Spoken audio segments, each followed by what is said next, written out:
My name is Amanda Frame, and we're here at our house in Fredericton, New Brunswick. Isaac's got a lot of energy. He's definitely a fun little guy. Loves his big brothers. Loves to go to the rink and watch them play hockey. What he really loves is any kind of transportation. He likes tractors, he likes trucks. Anything that moves and makes noise, he's into. He was not quite a year old when he started to lose his energy a little bit, just wasn't himself. And then things really started to be more noticeable.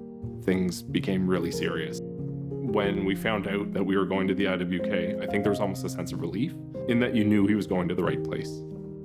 He and Chris were airlifted to the IWK. I felt a little numb. You feel like you've been hit by a freight train kind of thing. We were met by a team of pediatricians. 3 days later, we had a diagnosis. We didn't have the full picture, but we knew that it was acute lymphoblastic leukemia.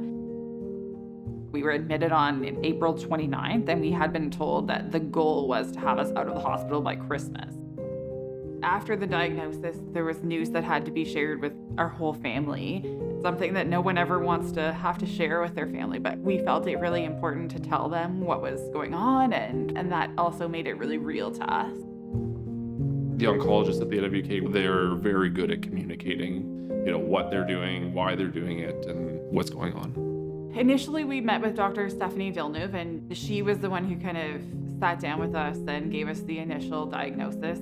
I'll never forget, the person to kind of start the process was Dr. Catan Kilcarney. He was our goal for him is a cure. Dr. Kilcarney has always given us a sense of hope. When you hear the cancer diagnosis, it's scary. And not everyone's that lucky that a cure is what they're aiming for. Things kind of changed when we got more of the information back from the initial sample. We switched to a bit of a different protocol for treatment. So we were able to go to and from Halifax. That was a game changer. But we were there initially for 7 weeks. But, we got through it day by day and kind of tried to manage complications as best we could. He's in what they call maintenance now, which is still receiving chemo, mostly in the form of a pill that he gets at home, really to the hospital once a month for a little bit of treatment and some blood work.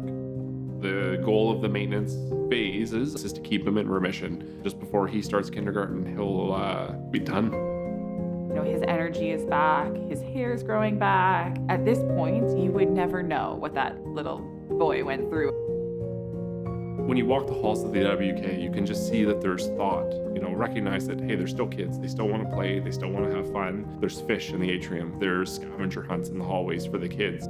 They have a great team of people. It's not just the nurses. It's not just the doctors. It's the whole institution.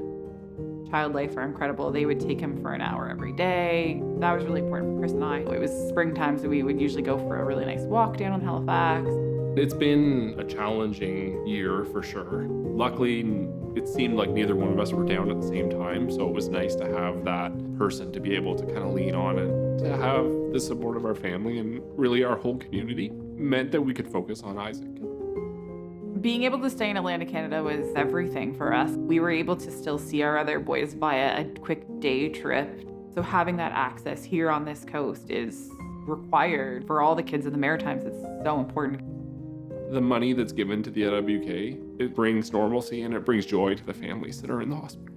The IWK means everything. They saved his life. You never think that your loved one's going to get sick, but when they do, you want the IWK to be there.